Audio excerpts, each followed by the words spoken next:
Copilot.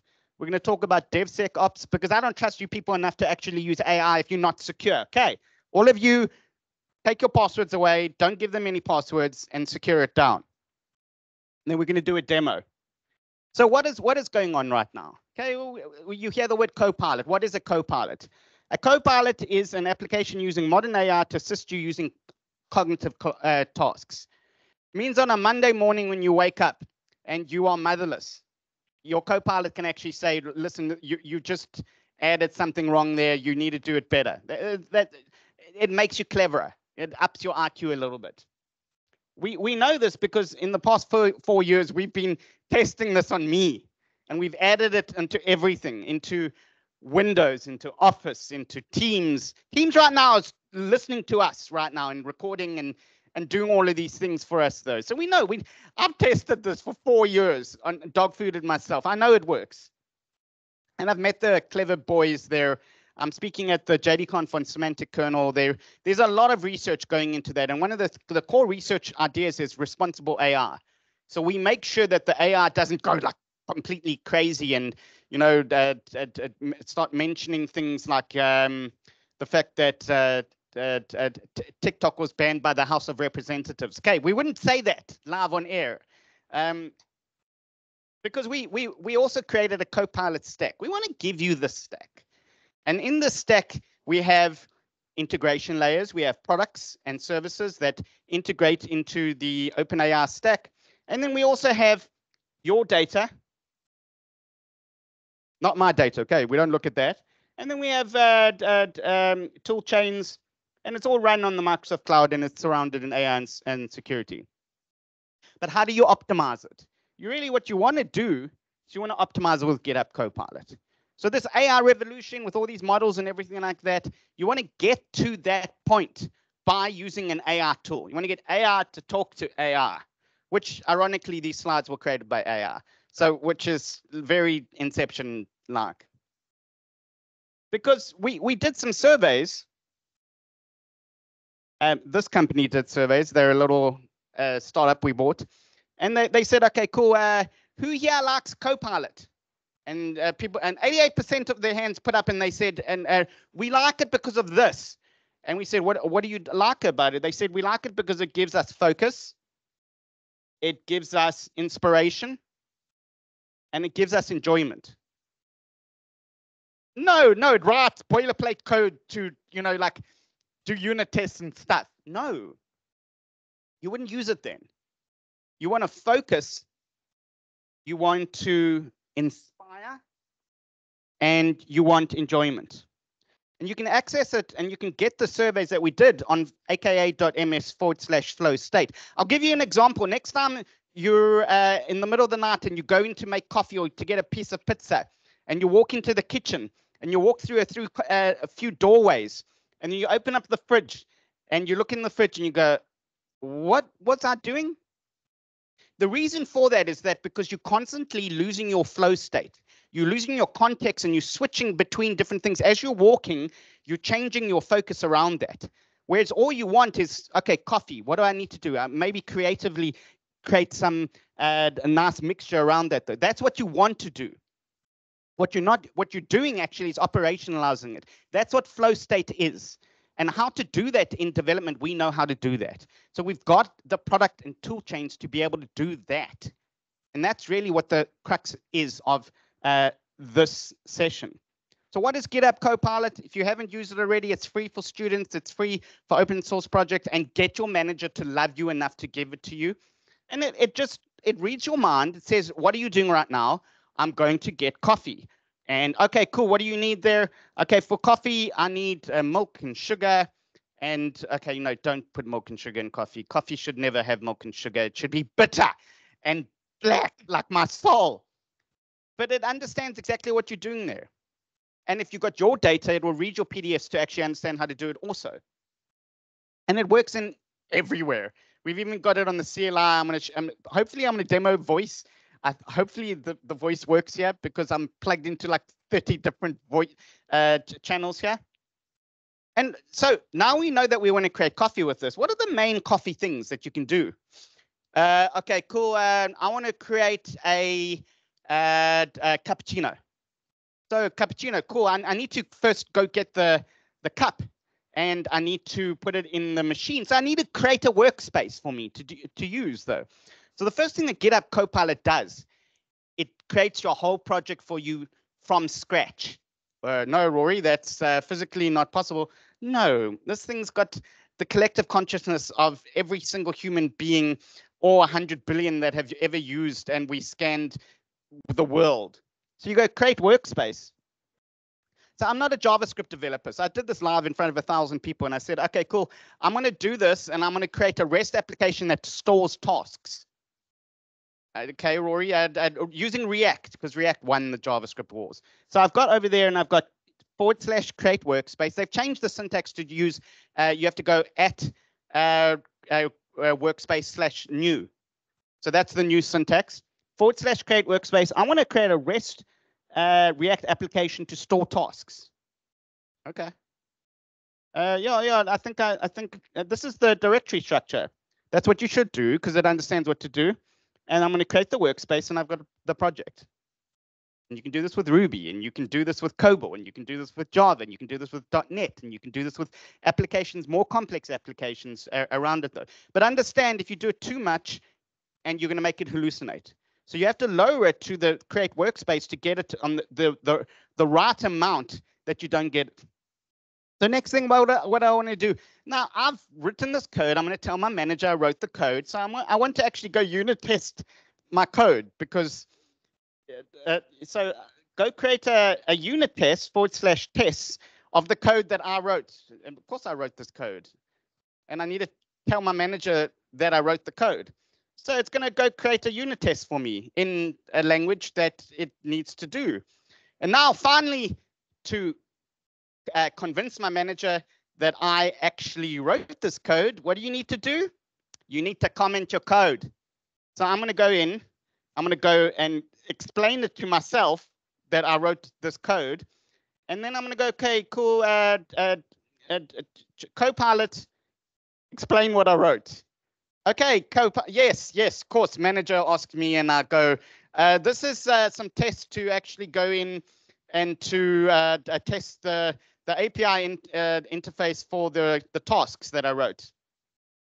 Copilot, also go document my code for me. Generate my doc. So I've created the coffee. I created it at the beginning with one command. I then went in and I took the coffee and I sipped it. Yeah, that's nice.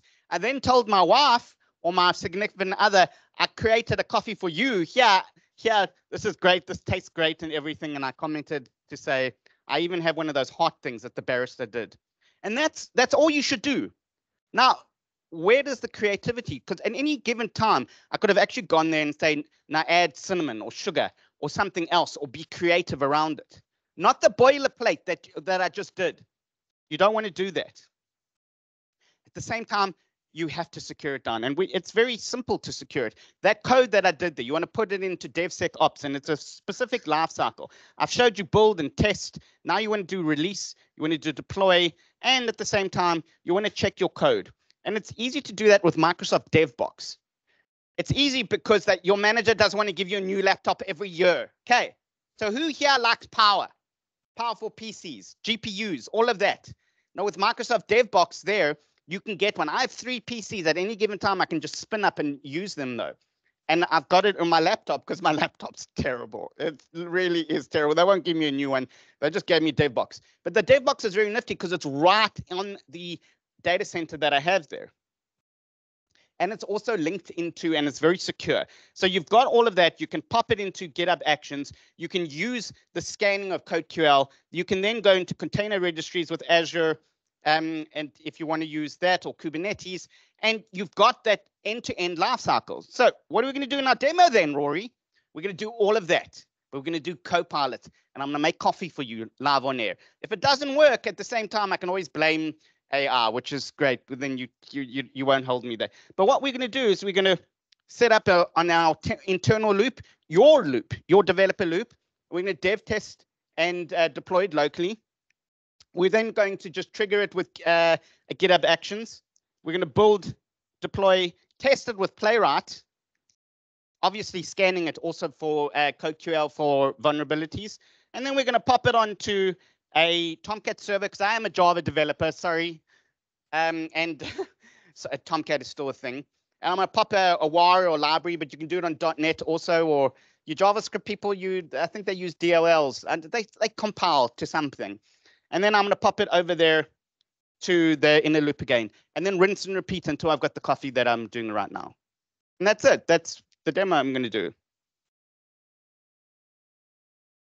Yeah, because I can't code, joke, and also then I'm going to stand here. Okay, cool. So let's minimize that.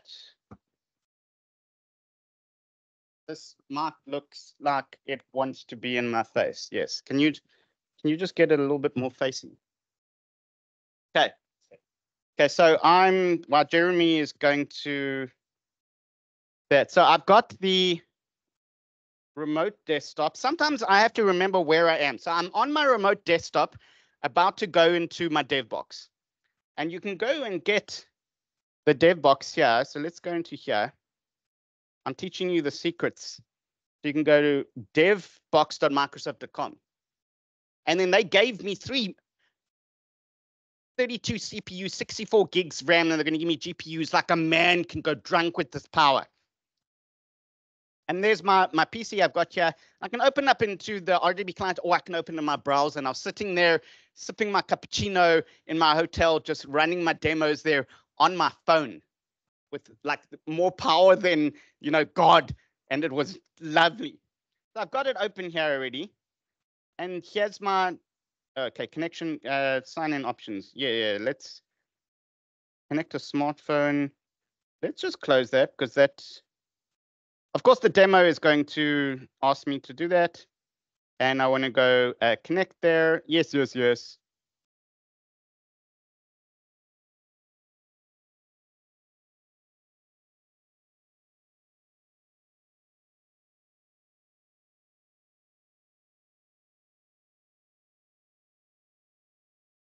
And it's connecting to my, okay, so this is 16 CPUs, 64 gigs of RAM, which is enough. It's enough to run Fortnite on a little bit. Who's here as a Fortnite player?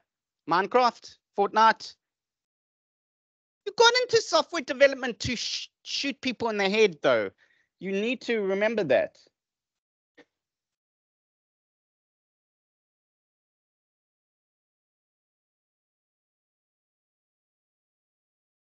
Wow.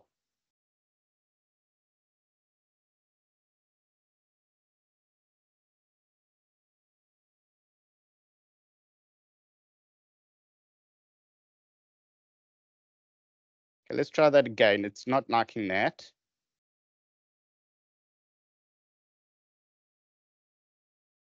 No, okay, so it didn't like my pin, but it liked my face. So it scanned me. So you see that it's secure because it knows that I'm ugly. So it wanted to see me being my ugly face, though. But it couldn't take my pin, and then it just scanned me because it wanted to scan me. It's a bit creepy when you think about it, that someone could just cut my head off and bring me here and scan me. Okay, so what we want to do here is we want to tell GitHub Copilot, and I'm gonna try talk to it through DevBox, which might not work because it might not have access to my phone. But I can always go through while it's doing this. And the thing about demos is you should always have a backup. So while it's starting here, there we go. And I've got my project. Let's go into Copilot Chat.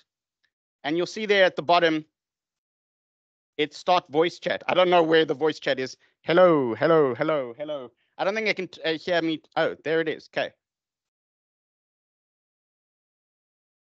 Okay.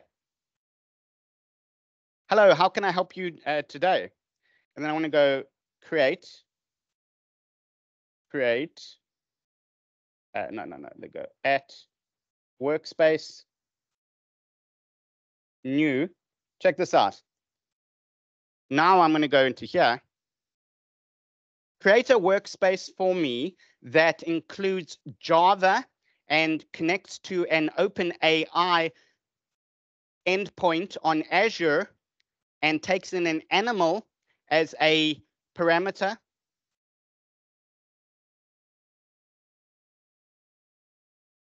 Whoa, okay, maybe it's the voice there. So let's go into text mode here, because voicing over Teams is a little bit difficult. So I've got a script. Now you know my dirty secret. I've got a script. Rory, I thought you could do everything by hand. I'm not, because I have a Copilot. So now I'm going to take that script and I'm going to go copy, and I'm going to go create a new workspace here. Create a new Maven project with a POM file for Jakarta EE9 servlet application using Java 17. Include the dependencies, connect to Azure OpenAI, and then call a servlet, a web page with a string parameter called animal. My daughter actually recommended this because she wanted an animal book. And then go in and do not create unit tests, because real men do not unit test their code. Here's a proposed directory structure for your Maven project, Rory, and I see that you now have an espresso coffee machine, which is great. Demoing is different when you actually talk to it, where you actually do this, because I've had to kind of slow down a little bit and change my way that I demo when it comes to this. Okay, cool. So now I can go create workspace, but I've already got the workspace here. But to prove to you that it works here, here's my servlet.java. But you'll see there, it actually creates it on the fly. So there's my servlet. But I've already created it here because I'm not an idiot, and I'm also not a psychopath at live demos here. So I've got my servlet here. So I want to go back in here, and I want to say, okay, cool, that's great and everything, but I want to be part of the process. I don't want you to do everything. So I also want to create an image from DALL-E. So I can go into here, and I can go into Copilot. That's great and everything. Now I want you to go create a Tomcat a servlet here, and go a little bit more here, and then call the get images for DALL-E. Because I know how to, I've got my coffee, I've got the machine in there, but I want to add, and this is where the creativity comes in. And I just slowly but surely agile change it. And it's got, okay, cool, I know exactly what you're doing. You already told me the workspace. I know how to do it here, and I can create this here, and I can use JavaScript, or I can use another language to do that. Yeah, that's great. That's what I want to do. And right at the end, it's going to go create a 30-word story about an animal, or use a picture from that story at the end of it. Okay, but you're in a loop on a dev box, Rory. How do you test this though? Well, I test it by going in and creating a playwright test. So I've actually got a playwright test here, and I go copy here, and I go into my playwright project, and there we go. And I say to my playwright project here, test the code that I wrote without any help from anyone. So let's go sign into Copilot here, activating extension. Now, Playwright is like Selenium or Jest or whatever framework you got, JUnit or NUnit or anything like that, except the novelty is it works across browsers and it's written in multiple languages. We're talking Python, we're talking .NET, we're talking Java. So here it is. Here's my project here, and I can actually just go, I'm working for a Playwright test for a web page that generates images based on the animal parameter. I'm testing the stuff that I wrote. Navigate to that page, check if the story is present in the body, and then tell me, can you help me write that test from scratch? Yeah, of course, Rory. Here's the test here, and here's the test from scratch. So I created the workspace. I went in, and then I added my coffee of choice that I wanted, and then I also, now I'm testing my code. So where do you fit in then? You're the creative input. You're the point there that goes in and says, now I can do more. Not the time-bound individual, though. So now I'm going to go into here, and I'm in my inner loop, and I can just right-click on my Tomcat server, and I can go Start Server. And now I'm going to test it. So I'm going to test it here, and I'm going to run through my tests here. I can just click on the test here, and now I can test it. That's all you have to do. You have to click test, and talk to it. And the voice worked, it would probably do that there. And now it's going to run through that. It's going to create the story for me and create a picture. Usually, sometimes it does dog, but it's going to create the story for me there. Max, the adventurous golden retriever. And I've got my tests now, end to end, and my tests work. And all I had to do was talk and think, not understand really about the nuances about walking through to that there. And now I can just go into there and I can say, cool, now push to the cloud. And at GitHub Copilot, go push to my cloud. And then I can go into my project there and I can go, yeah, create me a GitHub action that has a build job and a deploy job. And run this for me and deploy it and then check it in. You do need to create like an account credential for it, but I'm using the default standard Azure credentials for that, and I can just go right click and I can go copy, and then I can go into my GitHub Copilot here, and I can go, cool, write me a deploy job that takes the Azure credentials and takes the WAR and pops it onto a service for me.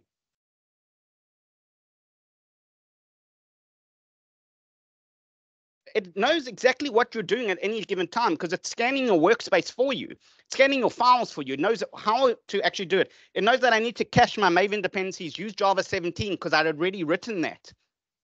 It knows that I also want to, you'll see here, upload the artifact, use 2 steps of a job, use Ubuntu latest here, download the artifact and then other job, then log into Azure, and then deploy to Azure Web App. I didn't even tell it, like I told it Azure Web App, but it knows that it wants to run on Tomcat, and done. And live on air here, we're actually going to, and for Michael here, we're going to go into the README, and we're going to go for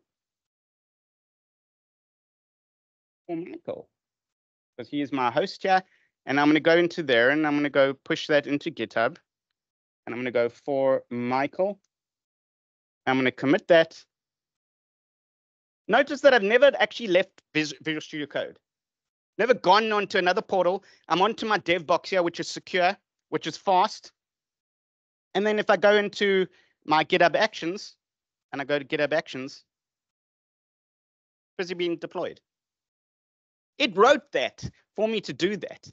It wrote the tests for me. It wrote the playwright tests, and it helped me to do that. All the time. Remember, Visual Studio Code is so lightweight. I can run this same thing on my project. I've got a backup there. I've got it on other PCs. I can run it on my phone. But the only real novelty here is that I don't have to worry about heavy lifting anything. All I have to do is be creative. And it's taken us 110 years to get to that point of creativity, but now you can be creative. So let's go into here. Let's refresh that. And we'll see here that the deploy job is it's logging into Azure. And now we want to just go in there. Understand, people, this is live on air. We're doing a deployment with a WAR file. And I've had some things go wrong before that.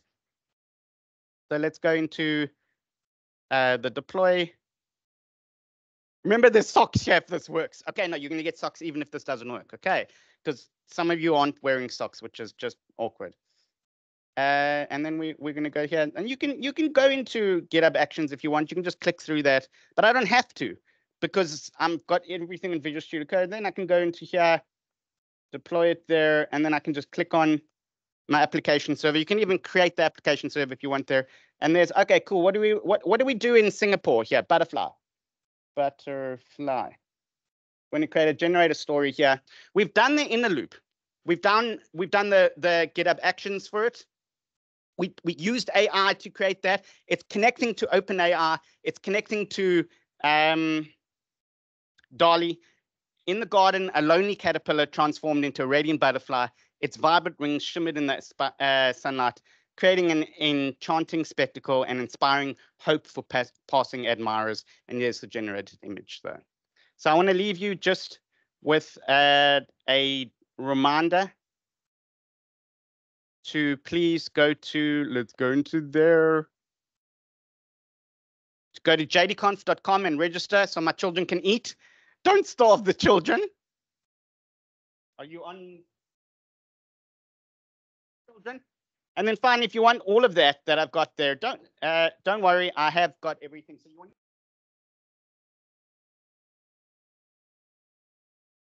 the guys who wrote Copilot, and I told them that if you don't like what they have, you can go into the survey and tell them that. So please go in and do a survey there. If you snap that, you go into a survey. It's quick. There's only like 5 questions because we're developers and we don't like working because you're using Copilot. So go in there, snap it up, tell us what you use there, what you want to see, your little secrets, and no, not your secrets, okay, because we all use trusted AI here. Thank you, everyone. I'm Rory Pretty, and you've been a gracious audience.